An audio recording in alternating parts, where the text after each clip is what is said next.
Hello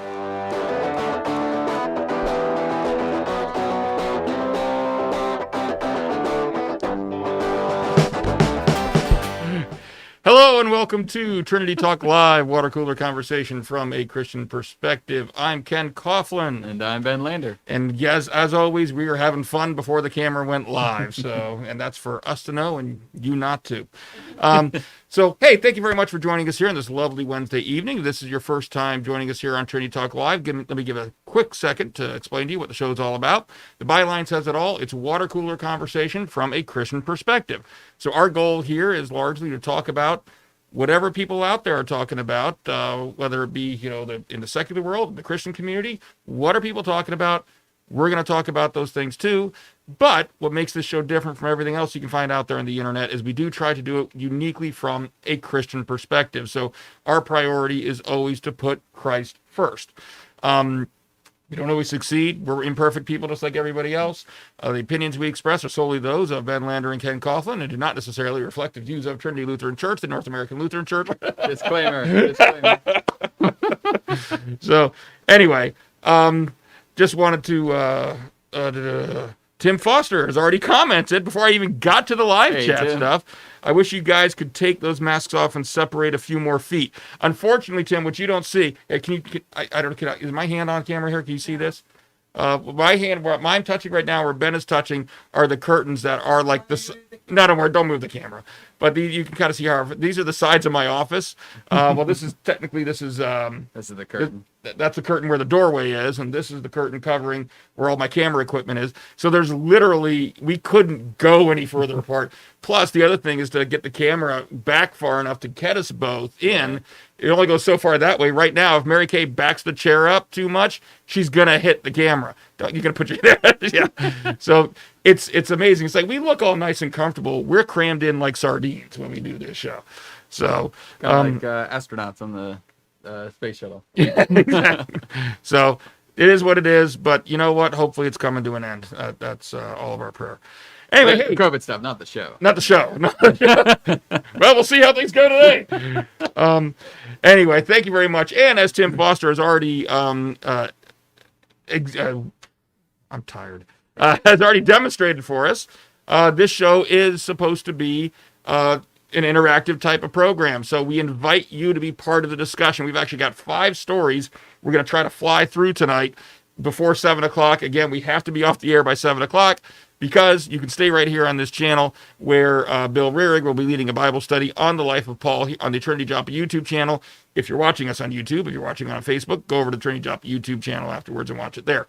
But we'd like to invite you as we discuss these issues. You agree with us, disagree with us, join in the conversation. And the way you do that is by commenting in the live chat if you're on YouTube or if you're on Facebook in the Facebook comments section. When you do that, it will appear in that little box over there next to Ben's head. As you see, Tim's comment already did. And also, I will see it here on my screen. And as soon as there's a convenient place in the conversation, we'll pause. We'll address whatever it is you want us to address. That's the way the show works, as long as it's appropriate, et cetera, et cetera, et cetera. So I think that's pretty much the intro. I think we've covered it as quickly as we possibly can. So why don't we give the people firsthand experience of what the show is like by moving on to our first story. Sounds good. All right, so our first story here is, the particular article that I'm reading about is from Christian Headlines, but this is one that's been all over the news. You can find it on Yahoo, CNN, Fox News. Whatever your news outlet of choice is. This is one that we're covering because a lot of people are talking about it. So let's talk about it. And it deals with an executive order that President Biden signed in his first week in office, and it's the order itself is relatively broadly based. We're only going to be talking about it, I think, primarily from one perspective, which is where it's really the objections to it are coming up. But the order itself is geared towards billed as an anti-discrimination order, specifically dealing with transgenderism, and telling people that. Well, here's what the article says: the impact of the order in general is wide-reaching, affecting employment, housing, and health care. All right. So essentially, what it's saying, he's passed an order saying that should not be discriminating in employment, housing, or health care based on someone's try to be respectful in how I say this, but whether somebody identifies as being transgender or not. Okay. Now, the specific context that it's really causing the uproar is that, well, here's one of the passages from the order. It says, children should be able to learn without worrying about whether they will be denied access to the restroom, the locker room, or school sports. All right. So here's the issue that has arisen is a lot of female athletes, nowadays I guess you should say biological female athletes, have objected to this order because they're essentially what it's doing. It's allowing individuals who are biological males to have the XY chromosomes, all right, and identify as being transgender, to now participate as females in female sports in the public school system, what have you. All right. And case in point, this article points about how in Connecticut, 2 such individuals actually won 15 girls' state track titles. Mm-hmm. And so a number of female high school athletes in particular are upset about this because their position is this is not fair. It puts us at a competitive disadvantage. We're competing with people who have biological, physical advantages over us, and it sets back, so the argument goes, the women's rights movement. I mean, the whole purpose of like Title IX and things like that was to allow females to have the same type of programs and the same type of opportunities in athletics, specifically in this context, that males do. Right. And the argument is that this has actually set that back, and now we're taking away any meaningful opportunity or the meaningful opportunity when they're faced with a situation. Have I said that relatively, hopefully, respectfully and factually? That's the goal. Yeah. What say you, Ben? I would agree with the objections. And there's another piece in this article that says, under Bostock's reasoning, laws that prohibit sex discrimination, including Title IX, which you just alluded to, of the Education Amendments of 1972. So this does go back to 1972, but it's applying it now, Title IX, to specifically transgender individuals. Prohibits discrimination on the basis of gender identity or sexual orientation, so long as the laws do not contain sufficient indications to the contrary. We have an issue here. I don't know if people can hear us, but our image appears to be frozen. Oh.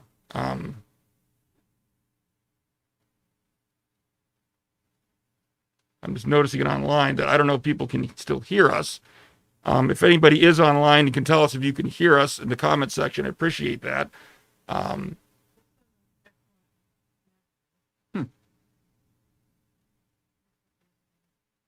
Well, yeah, it still says we're live here, but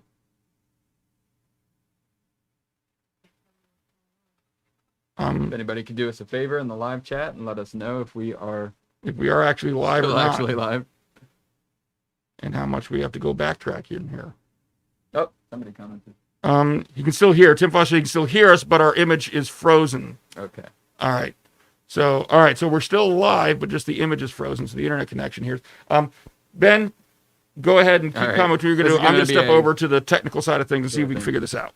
This is going to be more of a podcast, I guess, right now, because we're just doing audio.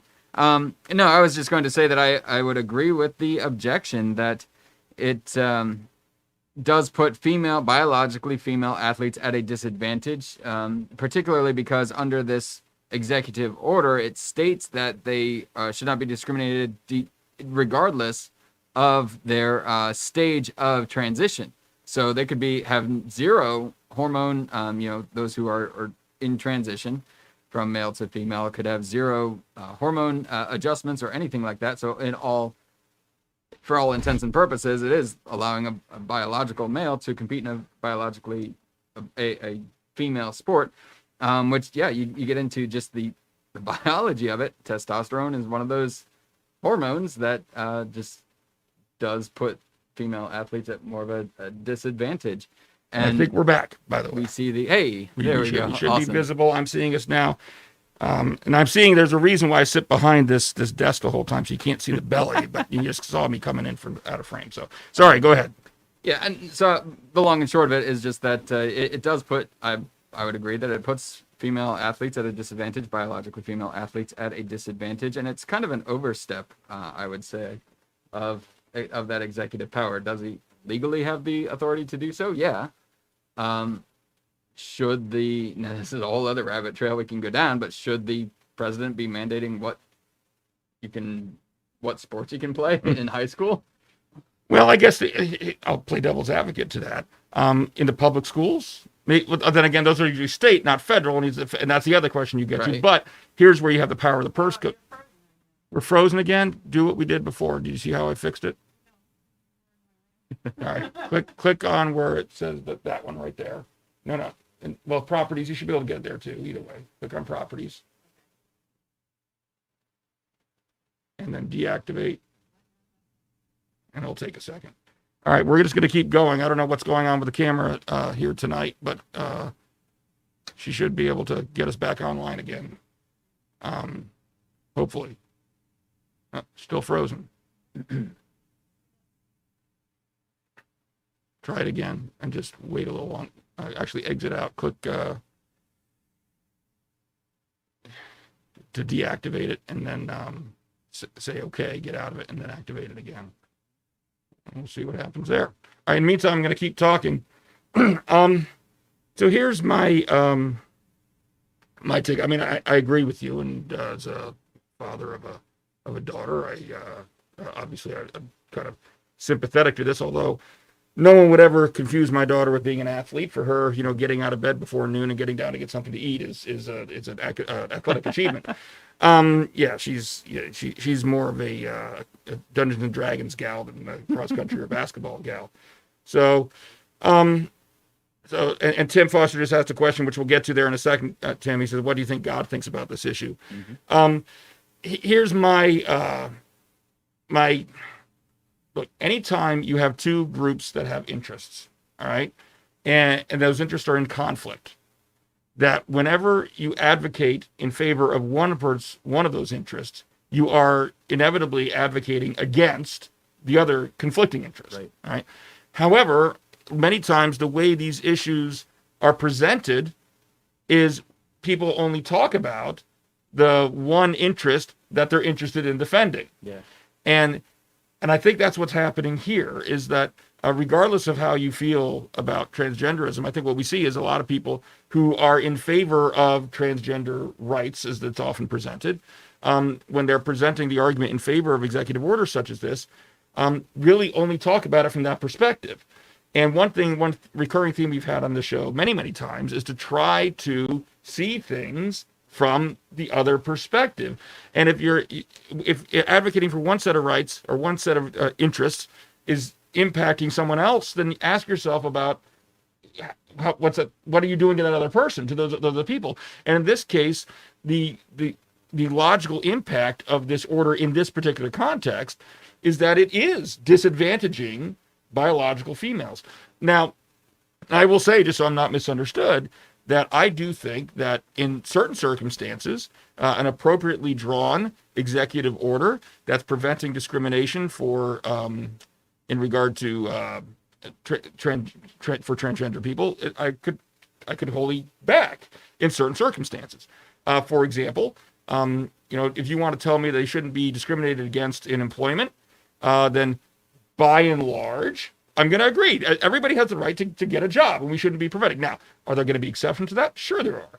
I don't think that somebody who identifies as transgender should be permitted to force a church that has a pastoral vacancy that disagrees with that, should be able to do that. We're still having the same issues with the cameras. That's weird. Let me finish this thought, and then I'll come back over there. A church that has a pastoral vacancy that certainly has religious grounds that disagrees with that lifestyle, you shouldn't be able to say, well, you have to hire me because you can't discriminate against me. So there's always lines that are going to be drawn. And the same thing is true in this circumstance. When you have rights or interests that are conflicting with each other, eventually you're going to have to draw a line and say, I can be in favor of that interest up to this point, and you have to decide where is that point going to be.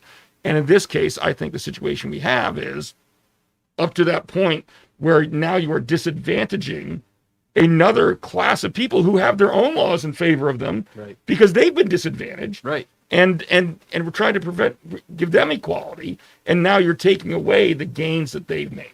Yeah, and I often wonder if in society, especially, we too often tend to bow down to the idol of tolerance, and it's kind of become this cultural, and this is kind of getting to Tim's question here of,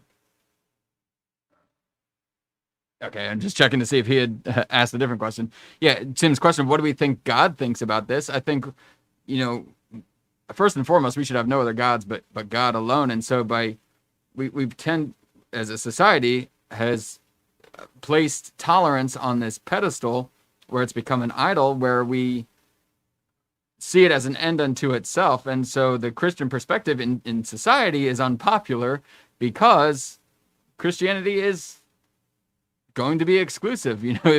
If God were a God of tolerance, then he would not be just. He's got this balance of his justice and his righteousness, his mercy, and his wrath.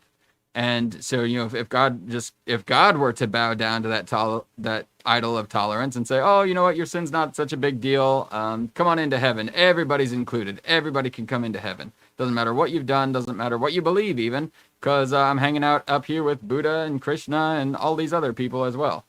So, I think certainly from that perspective, there's an issue here when we look at tolerance as that end unto itself, which I think my inclination is to say that that's what this... Sorry, you guys can't see what I'm seeing. My inclination is to think that this is what that kind of was born out of, that need for tolerance. And so we see the practical real world impact is that it's now pitted two disadvantaged groups against each other. And that's just practically, a conundrum. Now, I guarantee you the image is now going to freeze again, because I went over, Mary Kay and I did some work over there, and I just stayed there to see if it would keep going. And it did while I was standing there. So now that I've come back to sit down, it's going to freeze up again. We'll see. And Tim Foster here on YouTube says, I think people forget that God's opinion is all that matters, whether we like it or not. And I'd agree with, obviously I agree with you that if God really is the supreme authority, then what God says is what matters. I do think, and again, maybe I'm the devil's advocate one, but somebody a long time ago said I sound like I can never make up my opinion or make up my mind. Somebody right? had one of these comments. Yeah. It's just, we have to, when we're looking at what God thinks about that, we do need to look at the full picture, the full spectrum of God has to say about it. So do I believe that God is okay with transgenderism? No, I don't. I don't believe that. I don't think the Bible supports that. But what I was saying earlier about standing up for being willing to side with people, even if I disagree with them on that. If I got somebody, let's say, that has applied for a job as the custodian at a local Parks and Rec office, and they're being denied that position because they identify as transgender, all right? And they come to me as a Christian and say, do you agree with me that I'm being wronged here? I'm going to say yes. I think they're being wronged. There's no reason. I mean, that's not relevant at all to that particular employment. And so I do think that we can't be afraid to, say where we agree. Just because we disagree on this thing doesn't mean if I were to say anybody who's committing a sin, I'm going to not side with you on anything, then I'm not going to side with anybody at all. Even ourselves. Yeah, exactly. Yeah. And so I do think that, yes, God's opinion is all that matters. So when it comes to, if you're going to ask me, do I believe that, living a transgender lifestyle is sinful? I'm going to be honest with you, and I'm going to say, yes, I do. All right. That doesn't mean that we have to be in opposition on every single thing in life, and that's where we get into, love your enemies, even, love your neighbor, love your enemies. That means that just because we disagree with someone on this issue doesn't mean we shouldn't be loving them, and loving them at times is going to imply, just like, we have the food closet here. If somebody comes up and they're living a transgender lifestyle I disagree with, does that mean I'm not going to give them food? Right. Of course not. So we just need to be careful that we're taking that stuff into account as well. Well, and biblically speaking, we shouldn't judge the world the same way that we judge the church. Paul makes that distinction. He said, aren't you not judges amongst yourselves? There is a certain level of church discipline and church and piety and things that we can judge for ourselves in the church and absolutely say, no, you're in the wrong, lovingly call the brother or sister to repent. But something like this in the world, we do have to take a step back and look at that perspective and advocate for the good of all while still being that salt and light in the world, still holding true to our foundation of biblical truth, of God's opinion. It's kind of like what we talked about last night, or last week. It feels like it was just last night, Ben. Last week, where it's, you can't compromise the truth, right?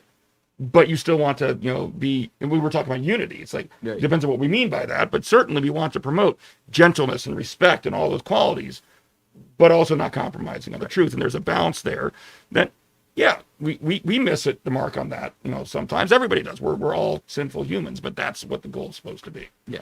But in this context, specifically with this executive order, that's partially also why I think it goes too far. Yeah. Because it doesn't take into account the impact that it's going to have on female athletes, right, and the unfairness and I don't even think you need to go this far. I know a lot of people have talked about how, there are scholarship opportunities that some have lost. But I think if you go there, while that is true, when you go there, you're basically really only taking into account the rights of the creme de la creme of the female athletes. And I think this is a broader issue than that. It's all female athletes, that are disadvantaged by this type of situation.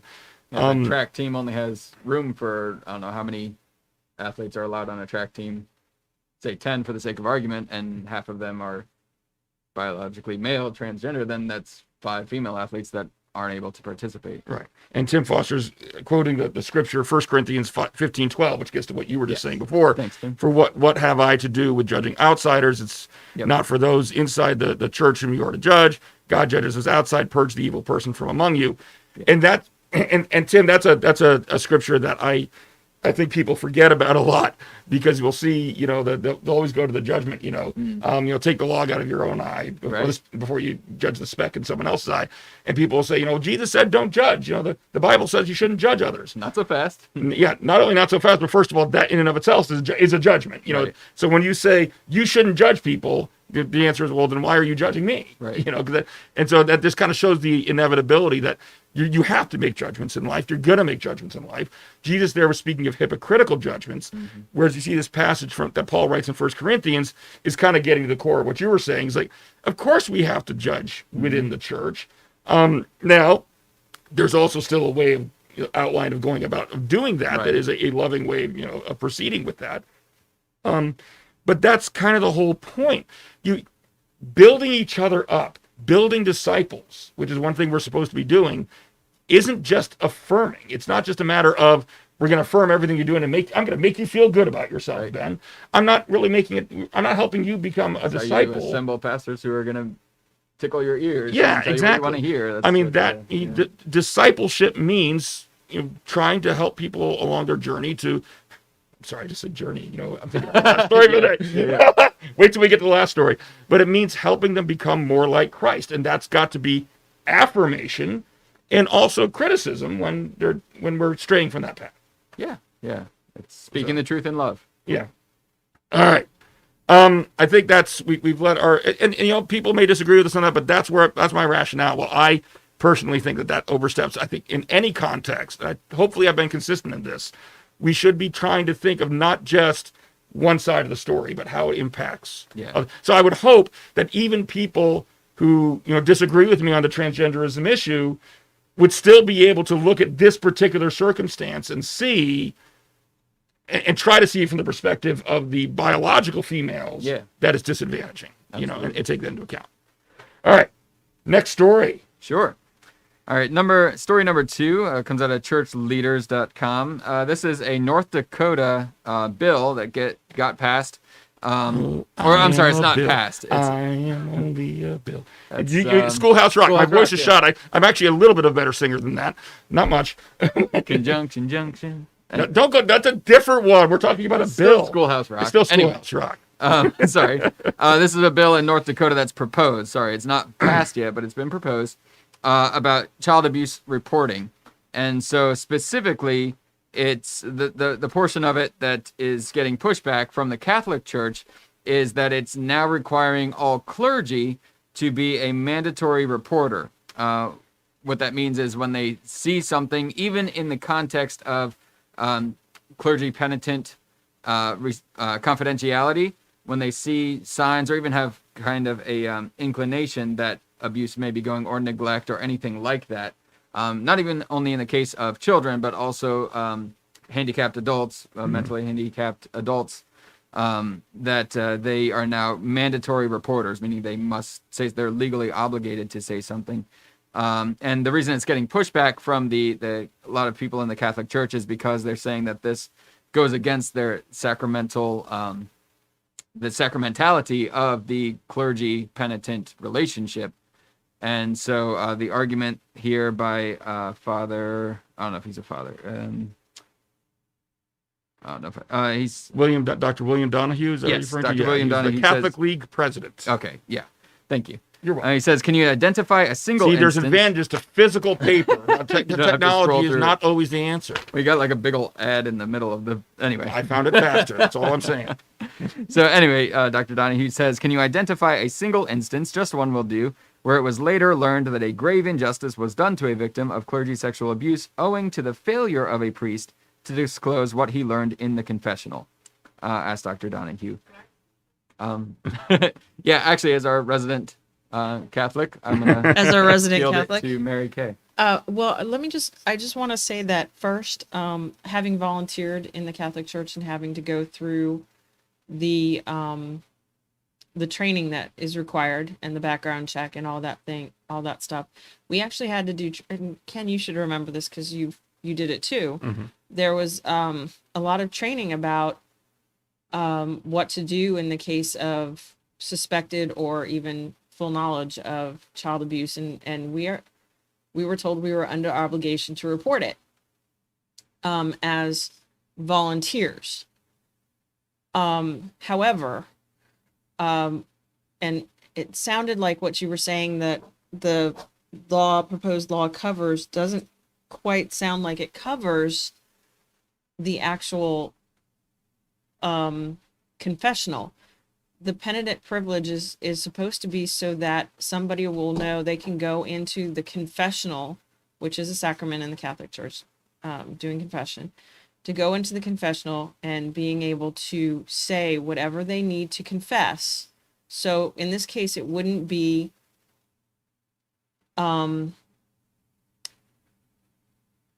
it would be more likely the person who committed the crime who would be going in there and confessing. And it's still supposed to protect the priest from liability and be it, because they're supposed to take a vow of not revealing anything they hear in there, so that anyone going in is comfortable enough to say whatever it is they've done, and not worry about it leaving the confessional and being spread throughout the church. And that means it could be small. I mean, you've got to remember, a lot of your average person is going in there and, maybe, confessing to gossiping or lying and Punching like Ben that. in the face. Sorry. Well, and Talking about what we were doing before the camera started. That's the other side of the curtain. But- Yeah, the professionals over there. but what I did want to point out is that it sounded like what you were reading is that the Catholic Church might be opposed to the portion where it's just Well, let me clarify. reporting. Yeah, because that was important. There's an important distinction in what this law actually says. Because there's a lot of different things to say about the story in general, but you're hitting on it, Mary Kay. That what it is that everybody, the Catholic Church, priests under the existing North Dakota law, are at least in general mandatory reporters anyway. All right, and so this gets to what you're talking about. Whether if some kid comes in to Sunday school and they're seeing signs that make them suspect the child is abused, they're already mandatory reporters. I mean, that's already there.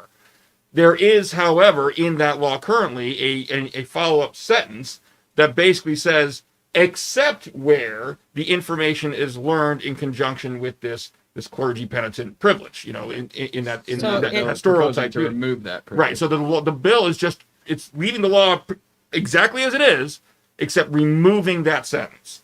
So it is very specifically targeted at Okay, so what you're saying is they're trying to rewrite an already existing law. an already existing law to explicitly, in relation to the Catholic Church anyway, and it would apply beyond the Catholic Church as well, but specifically I the mean, Catholic, it would specifically apply to the confessional I think it doesn't So, confessional Ben- says when acting in a in a Clerical spiritually capacity. advisory capacity. Yeah. So Ben, you're not a pastor, but you've acted in pastoral. He's played one on capacity. TV. Yeah.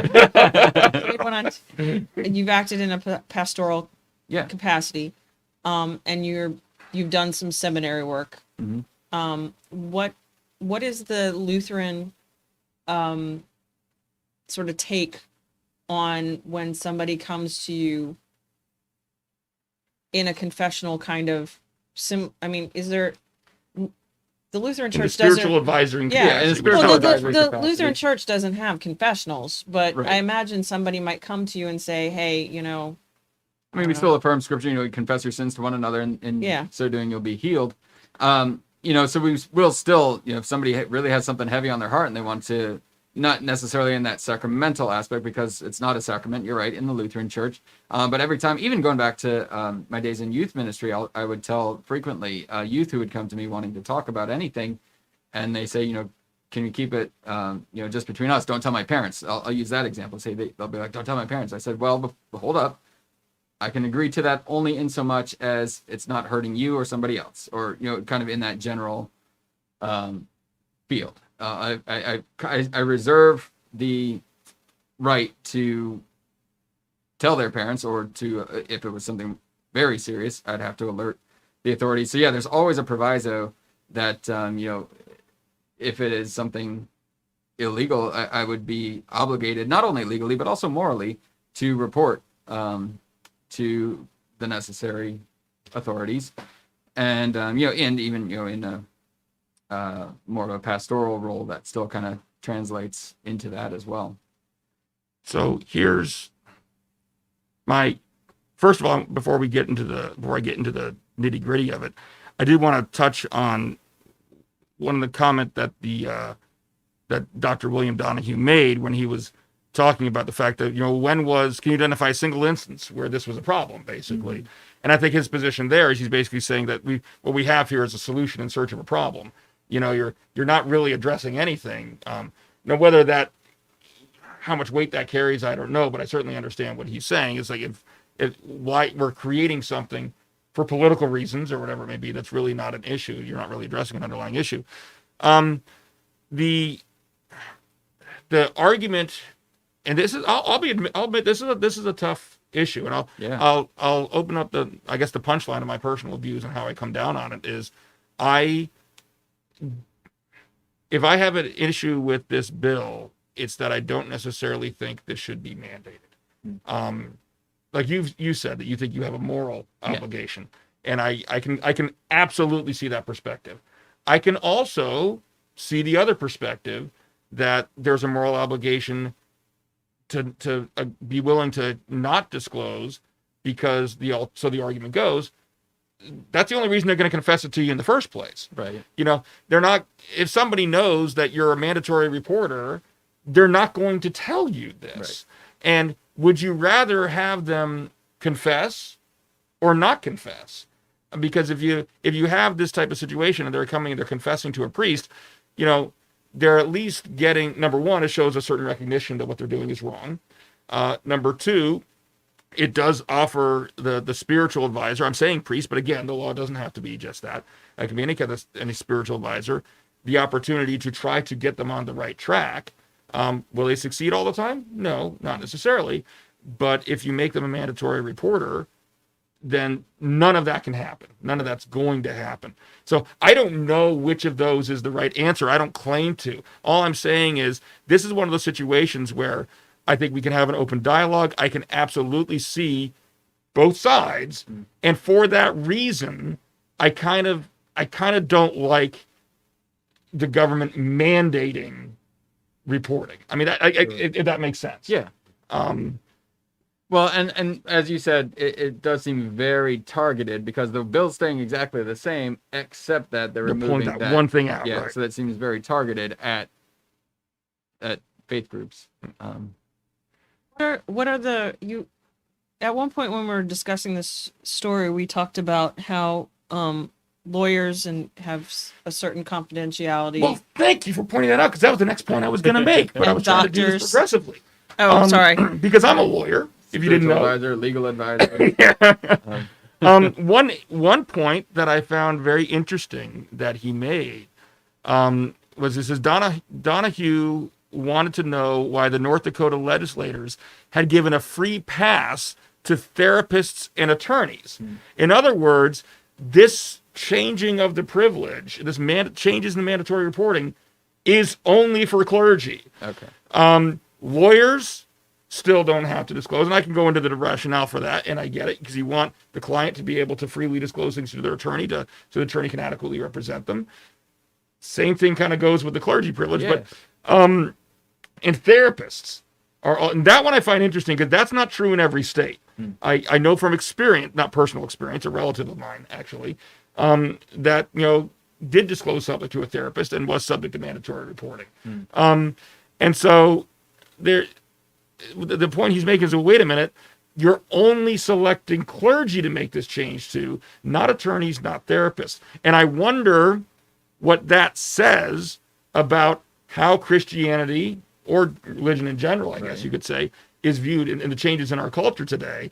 That is no longer considered really to be all that important of a thing. Yeah, if anything, it's indicative of that, if not an outright attack. Well, I mean, clearly the Catholic Church, they went to Donahue, and who has, it was, no, I'm sorry, I'll find it. Whoever retracted their support of the bill. It was on page 1 if you have a physical copy. Brandenburg. Oh, you got the right before I did, yes. Mike Brandenburg. He's a Republican from Edgeley. I found it first this time. So Representative Brandenburg has removed his support because of the backlash from the Catholic Church. So it seems at least the Catholic Church is definitely taking it as an attack because, whereas a lot of your Protestant churches, it's not a sacramental thing, but I definitely see the argument here because it seems very targeted at not necessarily just the Catholic Church, but faith groups in general. And you got to wonder. And that's a statement about what, the importance, and I could open up a whole can of worms about, the COVID restrictions and, the meat and all that as well.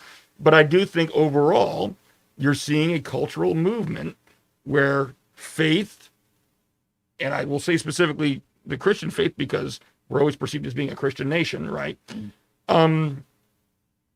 Is not considered essential. It's not considered important. It's not considered beneficial. Although the majority of the current sitting Senate is apparently Christian. 88% for speaking of stories that almost made the cut for today, but didn't. It was just a Senate or was the entire House? I can't remember. I believe so. I think it was the entire congressional body. So 88% identify as Christian. Anytime I hear that a politician identifies as anything, it gives me doubts as far as whether it's genuine or just because you got to check what day of the week it is. Yeah, exactly. What's going to get me elected today? Okay, then that's what I am. Speaking of Mr. Brandenburg, who, that's exactly what it was. It was, maybe I'm a skeptic when it comes to politicians. It was like, yes, I'm all in favor of this bill. Oh, wait, some of my base isn't. Oh, wait, I'm not in favor of this bill. Welcome to politics. Yeah. All right.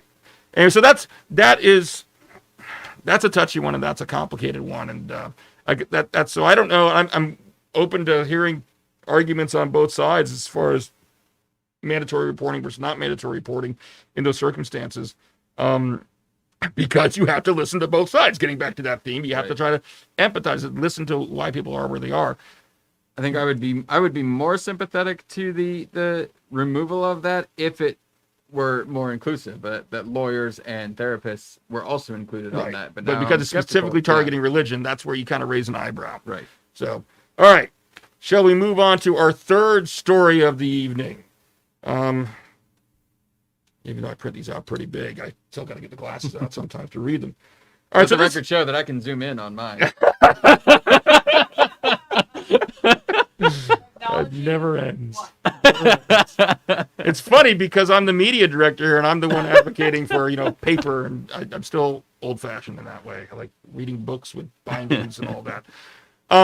So anyway, I do want to say that we got 3 more stories we're going to go through. It. I don't think any of them are going to take as long as we can spend as long on them as we have these first 2. But they all do kind of have a running theme through them. Kind of for the rest of the show, we're going to be talking about how we do church and some various different, I don't know if it's criticisms is the right word, but different thoughts, thought-provoking ideas or things that people have thrown out there about the way that we're doing church here, and specifically in the American church right now. And the first one actually comes from Russell Moore. Dr. Russell Moore is the president of the Ethics and Religious Liberty Commission of the Southern Baptist Convention. And he recently, and this is according to the Christian article in Christian Headlines, recently urged the American church to, quote, recover the credibility of our witness, end quote. And he's specifically referring to, the perception of Christians following this past election season. And particularly, intense election that we just went through. And he sees not just the nation being divided, but the church being divided. He says, I don't know a single church that hasn't had some kind of division going through it over this past election season. And so Dr. Moore suggests that the biggest threat that the church is currently facing is not from the outside. It's not the secularism invading it, although I think that is a big threat. According to him, he thinks that the biggest threat is this internal division, which, when the outside world looks at what's going on, affects the credibility, according to him, it affects the credibility of the gospel message as we deliver it, because people are going to have a hard time separating the gospel message from the people delivering it. And they see a very divided people, and they see people that are, advocating for things that they strongly disagree with on one side or the other, that it affects the credibility. So we need to focus more on building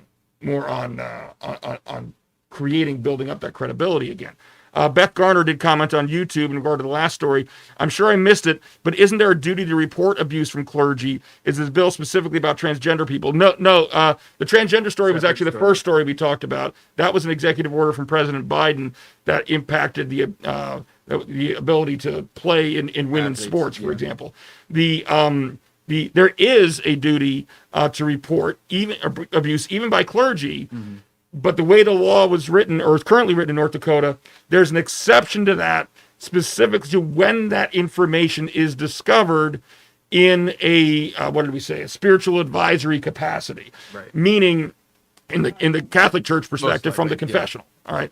So if you find out about it in another context, then yes, there's still mandatory reporting. I talked specifically about, if a Sunday school teacher, for example, sees a child with a lot of suspicious bruises or things like that, there's still mandatory reporting. If it's a priest, if it's a pastor, whoever it is. For case in point, this has only ever been once, and I've had to do that when you go into a household and see certain living conditions that are not conducive to raising a child. Right. That falls under that mandatory report. It's a different context, but still, Right. So it's overall, big picture, yes. In almost every circumstance out there, it's still mandatory reporting.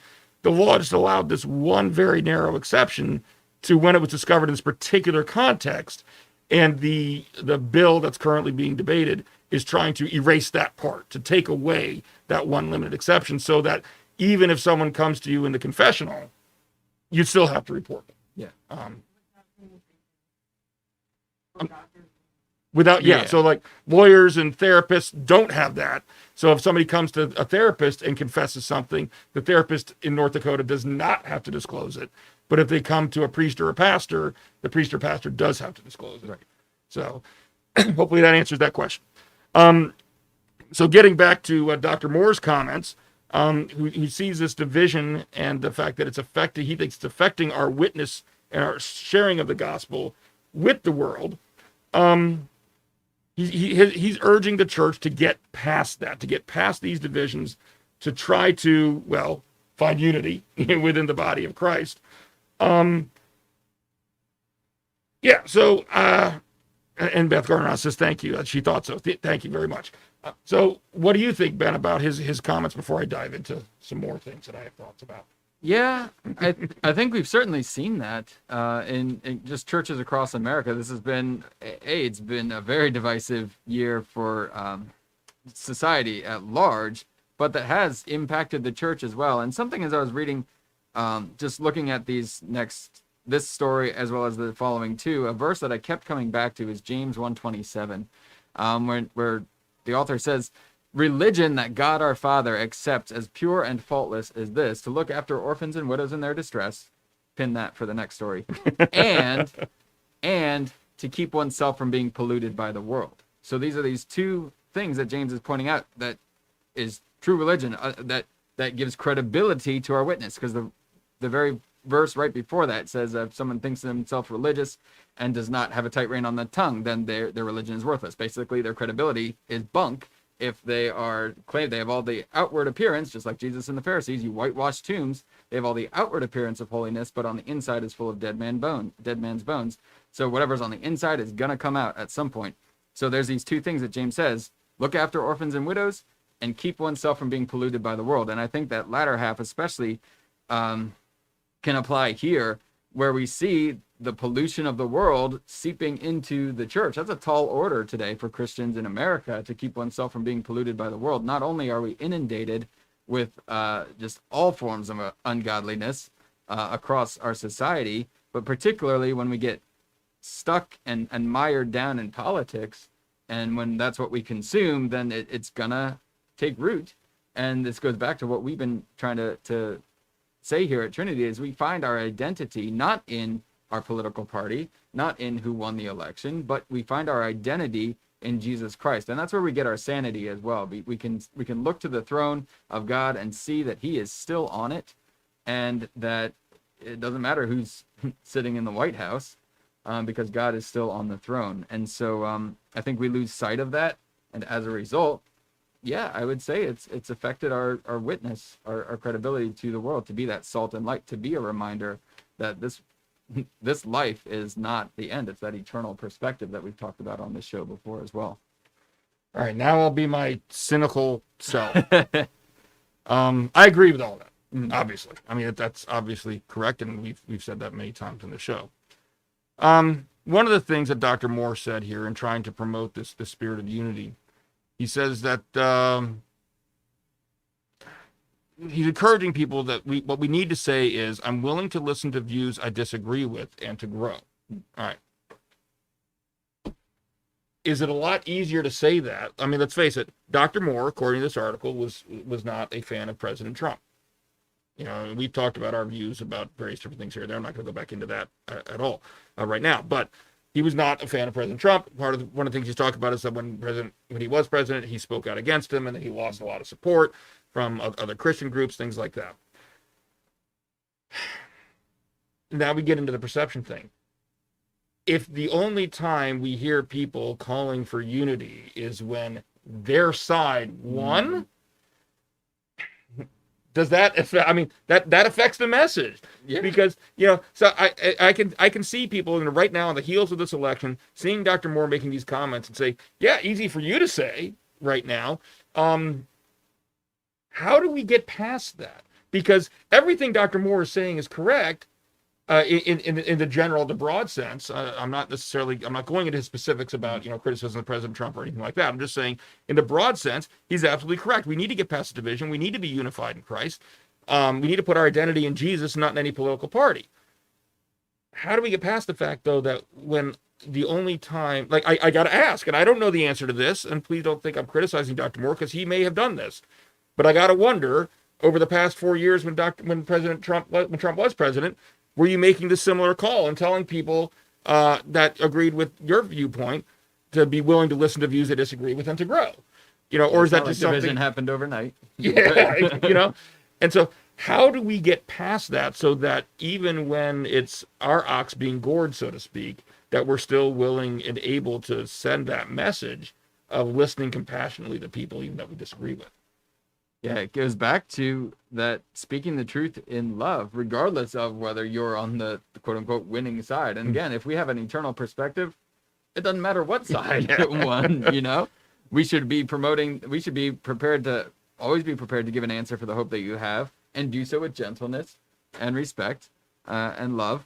And that's the tension that we find ourselves, but we have to have that eternal perspective. If we've got that eternal perspective, then we're going to be prepared in season and out of season. There really is no out of season for the Christian. Everything in the Christian life is looking ahead toward that future glory, the hope that we have.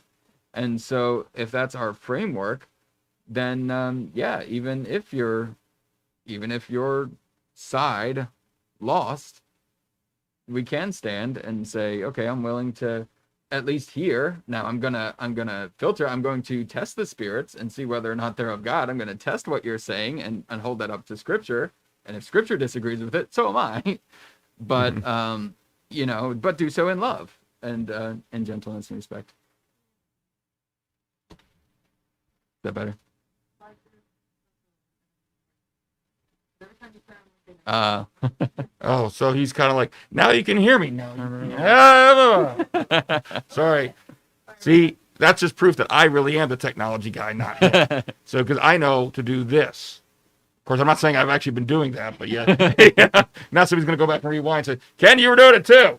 No. Tim Foster here says there's only one political issue that God clearly speaks about. It's in the Bible, and the political left looks at that issue as freedom. I'm not sure which one you're referring to. I mean, I'll tell you what my thought process was. Okay, here we have follow-up. Deuteronomy 30, I call heaven and earth as witnesses today against you, that I have set before you life and death, blessing and cursing. Therefore, choose life, all caps, not in the original. That's what Tim's doing here, that both you and your children may live. I would argue, Tim, that I think there's more than, I mean, I'm assuming you're getting at the abortion issue. The issue is called reproductive freedom, right? You're getting at the abortion issue here, which we've talked about many times in the show. You know how I feel. Very firmly pro-life. Ben, very firmly pro-life. And I agree with you that there's a biblical basis for that. Mm-hmm. And so you could say that is definitely a political issue in the sense that there's crossover, there's overlap between the biblical teaching and what is the current political discussion is that's going on. I would argue that there's more than just that one. I'll give you another one that I think could be captioned as a political issue, and that is the command to, follow the civil authorities, so long as they don't conflict with what God's doing, obviously. But that is, and Tim saying, yes, there's more issues. Thank you, yeah. And that's what I'm getting at. It's like, there certainly is a biblical mandate to obey the civil authorities, that they're given the sword for a reason. Now, that doesn't mean that it's universal, obviously. If the civil authorities are telling Shadrach, Meshach, and Abednego to bow down before the sovereign, then they don't do it. Right. Take what's in front of you, hold it up to Scripture. Right, exactly the same thing. Yeah. But so there is overlap between politics and the Bible, and I'm guessing our image froze again as I see. Are you able to fix it? She's working on it. We'll keep talking. Anyway, so, I was going to move on to our next story, but I'm going to wait till she finishes fixing the video, because otherwise she's not going to be able to change the lower third graphic there to the next story. I'll be asking too much and she'll get mad at me. So, now that she has the video fixed, and this may be, I suspect an issue with either the connection or the capture card itself. We might have to get a new capture card for next week, because that's a problem. I have another capture card that's the same brand, and we have this issue quite often with the old one, and now it seems to be that's affecting the new one. So Ben, we are 6:25. We have to be off the air before 7. 2 more stories to go. What's our fourth story? All right, rapid fire. This article comes from church leaders. It's more of a sort of like an op-ed, I guess. Not really like a news piece, but it's talking about the disappearing church. What the author of this post calls the disappearing church, and kind of starts off with an anecdotal story. It says, a friend of mine recently tagged me in a Twitter thread. In the post, the author made the statement that in America, we are really good at, quote, acute compassion, but we're terrible at, quote, chronic empathy. As an example, the author noted how Americans are quick to run to each other's aid in times of emergency. We give blood. We show up in boats and trucks to haul people out of floods and fires. We donate in emergencies. Show up whenever there's a crisis, and we rally together as a country. But we aren't that great about creating infrastructure that offers ongoing care to those in poverty, care for the elderly and aging, and safety for the larger citizenry.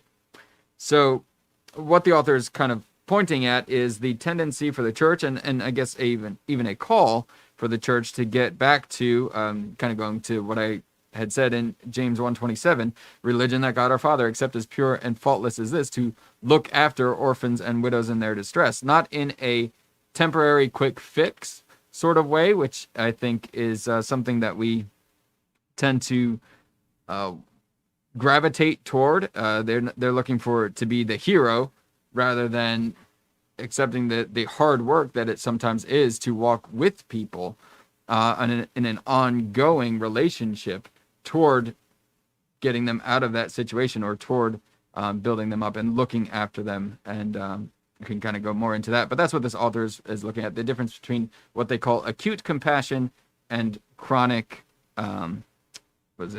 chronic empathy. Yeah. And I apologize that I saw here, Ben, in relation to, I believe, your last comment to the last story. Jeanette Harrington on Facebook said, yes, Ben, God is still in control. Amen. Amen. Thank you, Jeanette. Absolutely, Jeanette. So in relation to this story here, my favorite part of it was this. I got to be honest with you. I highlighted more of this one than I think I haven't any other story in a long time, because I was practically cheering from the rafters when I was reading it. And it talked about the fact that people, they want to be the heroes, but they don't want to get into they don't want to. If you're to do the chronic empathy as opposed to acute compassion, that requires you to be a little bit more vulnerable. It requires you to more time, and to enter into relationships with people. And it's not just a matter of that's clearly what God wants us to do, but they went on to say that, talk about how 1 in 3 churchgoers have stopped attending church, whether it be in person or online, since the start of the pandemic. And there was already a decline in church attendance overall that was even leading up into this beforehand. And here's the quote that kind of relates all of this together, that ties it all together. And it says, believe it or not, our perfectly planned services and emotionally poignant worship experiences and our super fun youth groups and our dedicated staff and high-tech curriculum are not what keep people connected to the faith. It's relationship, period. Yep. And that's something that I think we get so caught up in programs and this, that, or the other, that it's almost like a way of us avoiding having to open up to people and to get to know people and to enter in a relationship.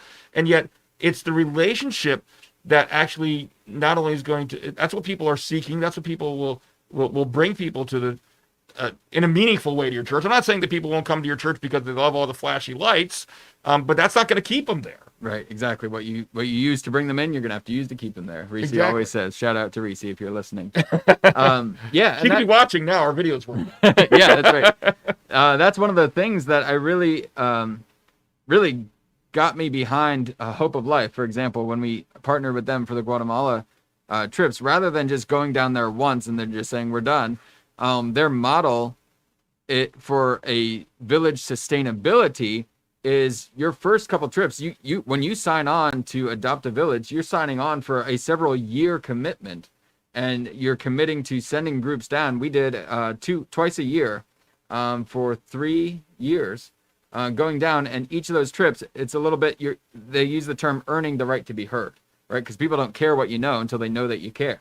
So you're meeting them where they are. You're building relationships with them, and you could see it play out if you go down there more than once, and you start to see the same kids come up to you, and they remember you from the last time you were there, and you start to build these relationships, and now you can communicate back and forth. So it's not just from afar sending money towards something. It's not that quick fix kind of thing, but it's doing the hard work of committing to, and that's maybe another thing that they're getting at, is that commitment to go, and not only to be the hero who swoops in and saves the day, but also the model is sustainability. We dug a well for them, but also the Hope of Life organization required the villagers, the men in the village, to take ownership of that wealth so they could know how to repair it and keep it going for years in the future, so that once we kind of gave them a leg up, it's there's a good quote that now it kind of escapes me, but it's never look down on others unless you're offering them a hand up. Okay. Or something about like offering a hand up, not a hand out, kind of thing. And so that's kind of what the idea, the thought process behind this is, that it's that relational part of it that I think often we tend to push to the back in favor of the flashy new program, new idea, missional mindset. Well, and I can use our food truck ministry as an example of what this made me think of. For those of you that don't know, we have a food truck ministry that once a month, on 2 days, we actually go out into our local community and bring groceries and usually some kind of bonus blessing item as well to the actual people in their community. So they don't necessarily have to come to our premises, to our food closet, although they can. That's still open 3 days a week. But it's our way of actually going to them and bringing the relief to where the need actually is. And one thing that we've been doing, and we've kind of slipped into this pattern, is that we're going, one day to Joppa and one day to Edgewood. Now, I know some people have messaged us and say, well, why don't you go to Aberdeen? Why don't you go to Bel Air? Why don't you go to all these other areas? And I get it. There are definitely people in need in all of these communities. There absolutely are. My personal thought on it is that we continue to focus on the communities we're going to. And the reason I believe that's the way to go is because to say, well, next month go to Aberdeen, next month go to Bel Air, next month go here, is to focus almost exclusively on the physical needs and say, and to act as if basically it's to act as it's with acute compassion, as opposed to chronic empathy, because you're swooping in on that one day, you're helping on that one day, and then you're moving on. Yeah. And there's more to this ministry than just meeting someone's physical needs. We are getting to the point now, especially in Edgewood, which we've gone to a couple months longer than Joppa, where we're getting people that are coming back. Yeah. People that know us, people that see the truck there on the side of the road, even if they didn't see it posted online or beforehand, and remembered us when they come in the pack, and they come in and they talk to us again. We're getting to see some of the same people. We're getting to know some of the same people. And we're getting to listen. I will tell you that there was, this past weekend, there was a gentleman who came up to me, and I know Liz Carper, if you're watching, you probably got to hear his story as well, because Liz was the kind of the line manager, who part of her role was not just to make sure people were, safely in line, not getting hit by cars and socially distanced and all that, but to pray with them and to listen to them and talk to them. And then she would introduce them to Emma and I, who were doing the intake forms. And there was a gentleman who, I know he had just told his story to Liz. Story, that's another one that's coming out. And he came, he did the same to me, and he actually apologized to me for it and said, I'm sorry for this. And I said, no, don't apologize for this, because this is why, if I'm not willing to listen to you, then I'm out here for the wrong reasons. Right. I'm not just here to feed you. We're here to help you in whatever way you need. And if you need to vent, you need to talk, you need to hear, then that's what we're here to do. Does that mean sometimes our line gets a little longer? Yeah, it does. Poor Emma was taking all the intakes while I was talking to this gentleman. But that's ministry, and there's more to this ministry than just meeting someone's physical needs. So absolutely. And that's what made me think of, is making relationships. Yeah, absolutely. And that's like, like I said, looking at these stories, I kept going back to that James 1:27. And when we see that, to look after orphans and widows, that phrase "look after" in some translations, it says to visit orphans and widows in their distress. But I don't like that translation as much, because that doesn't encapture, the Greek there is ergon, which means it's a continually ongoing thing. When you think of visiting someone, you just pop in and say hello, but it's a walking beside people on their journey. That's a recurring thing in Greek that I think a lot of people don't appreciate in English translations. You have a lot of things in the Bible like that talk about something being an ongoing thing. Yes. Which we have a difficult time really translating that, I think. Right, it's a whole pattern of speech in the Greek language, that they've got this. It's going to occur to me right after the show, I'm sure it is, but it's an ongoing term. And so just like to love your enemies, that's an ongoing, a continual love, a choice to love.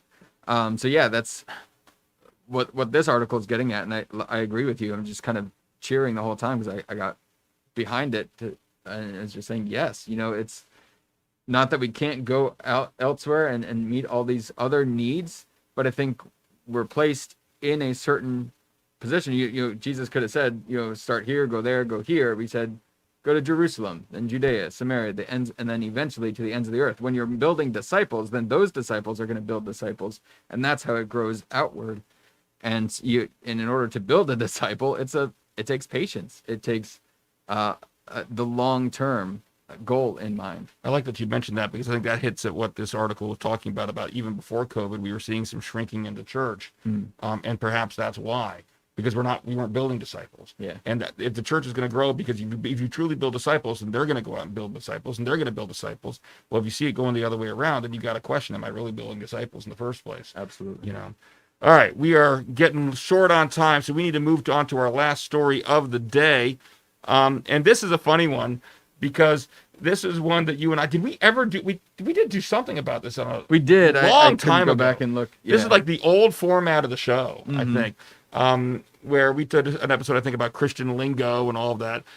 This is another article that a new converts. It's a tongue-in-cheek article. Okay, Yeah. You can call it's more of satire, but a new convert's guide to understanding Christian code words. All right, I'm going to read some of the article just to get the flavor for it, and then we'll talk about the real issue that's underlying it. It talks about congratulations on getting saved. Now that you're a Christian, there are a few things you really should know.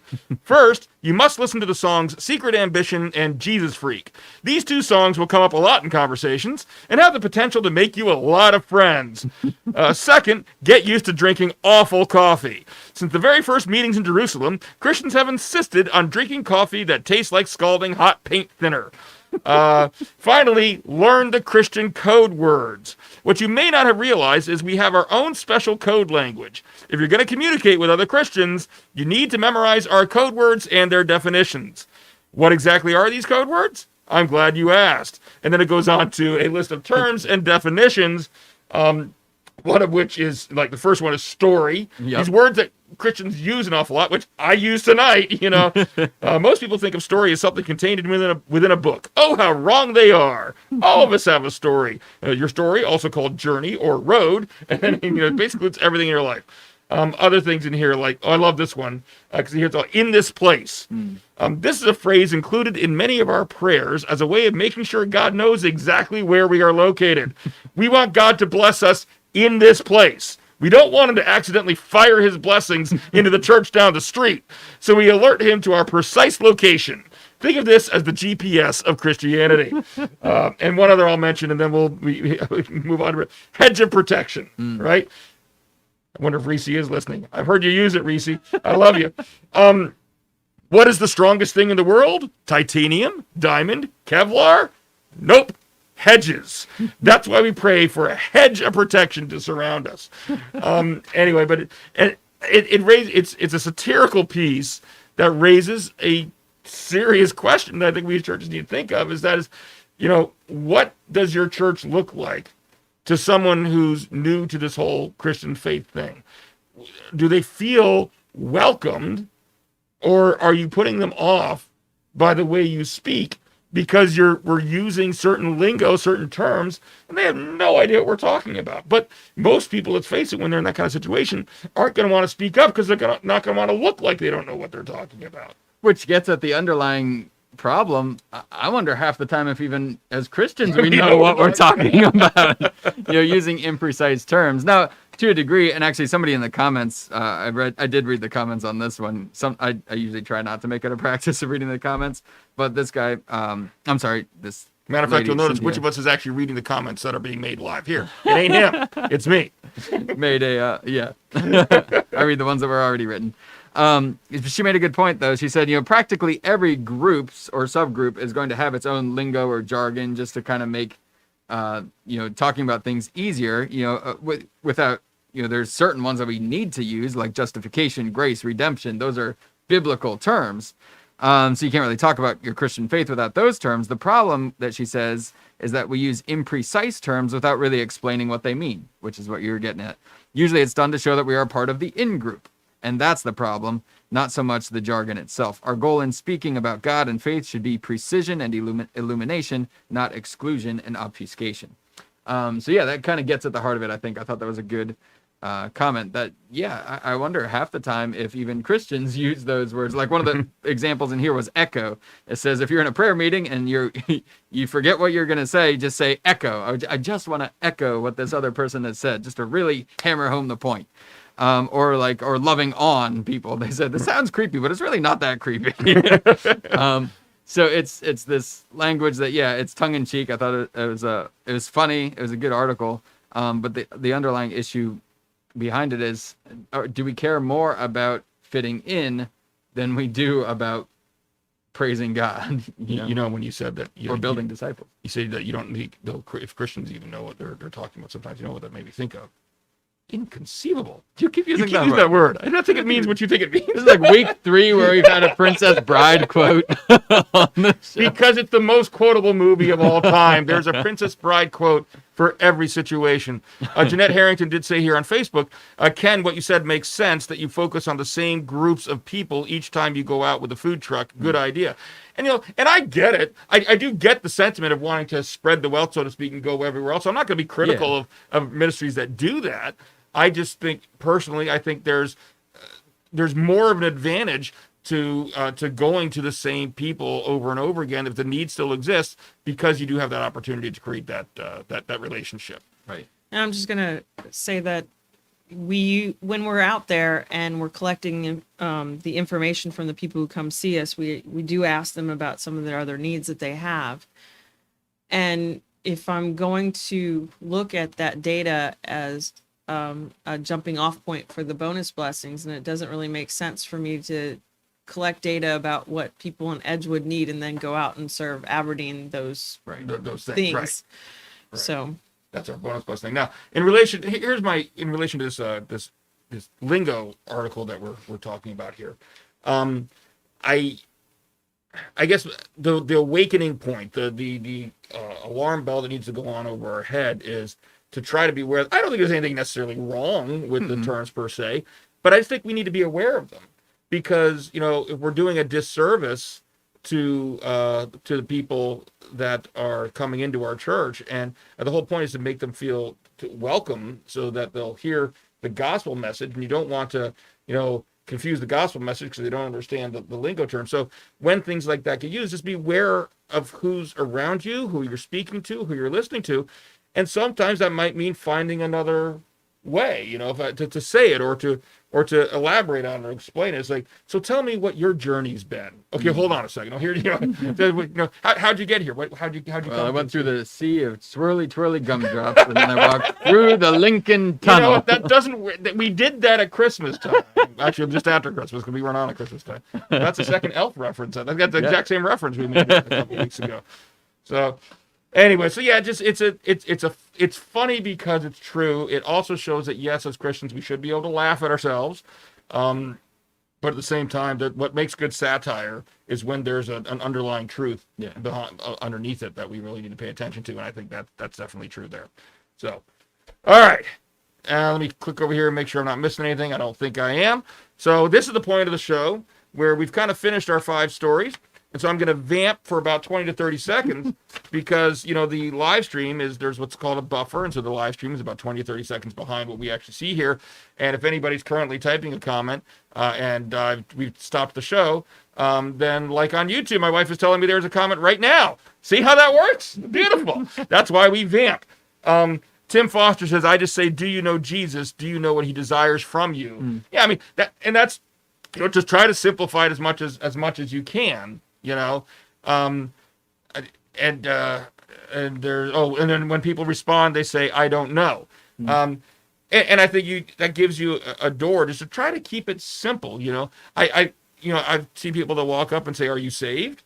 What do you mean by that? What do you mean by that? Yeah, I mean, exactly. if that's your approach, somebody's like, I have no idea what that means. Are you born again? Or even something as simple as, have you found Jesus? Well, yeah, he's hiding behind the curtains. Yeah.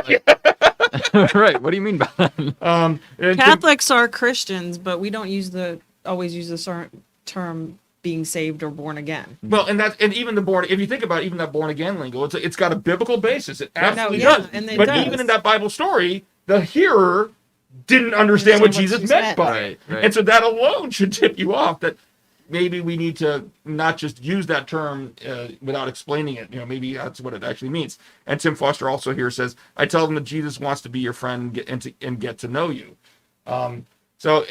And that's something that I also learn as an apologist. Sometimes is like, there's a lot of great philosophical arguments for God and all of this, but if I go and I start talking about all those philosophical terms, nobody's going to understand what I'm Walk saying. into a class of fifth graders. All right, we're going to talk about the teleological argument for design, intelligent exactly. design. Yeah. Teleological. How many people out there watching right now can define the term teleological?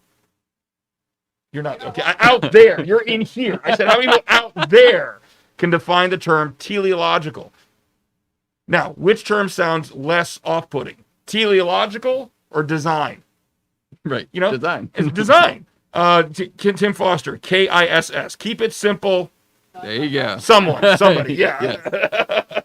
And so it applies to all sorts of things when we're talking to people, whether it be defending the faith, whether it be talking about the gospel message. Pay attention to who your audience is. Right. And you're talking for their benefit, not for yours. That's a good point. That's a good way of putting it. Okay. So that being said, I think we are going to sign off now because it is 6:47. And so we've got in 13 minutes a Bill Rearing study on the life of Paul will be beginning on the Trinity Talk YouTube channel. So it's funny, 2 weeks ago we had all the when I only had the. I do. Well, it's only going to until it ends, but yeah. When we 2 weeks ago we had this, all the comments were on Facebook, and I only had the YouTube chat up there, and now it's mostly YouTube with some on Facebook as well. But if you're watching us on Facebook, I'd encourage you to get a quick break, jump over to the YouTube channel, and watch Tim Foster's Bible study on the life of Paul starting at 7 o'clock. Bill Rarick, what did I say? Tim Foster. Tim, did you know that you're leading a Bible study at 7 o'clock tonight? You better be ready.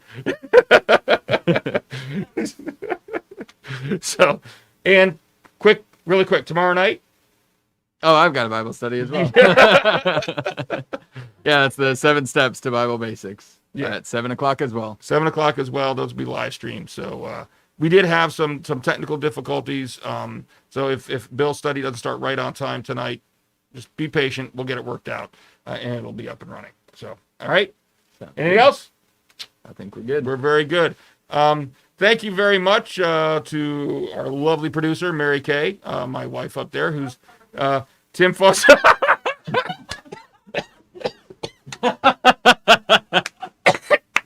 You can make me joke, Tim. Well played, Tim. That's really what?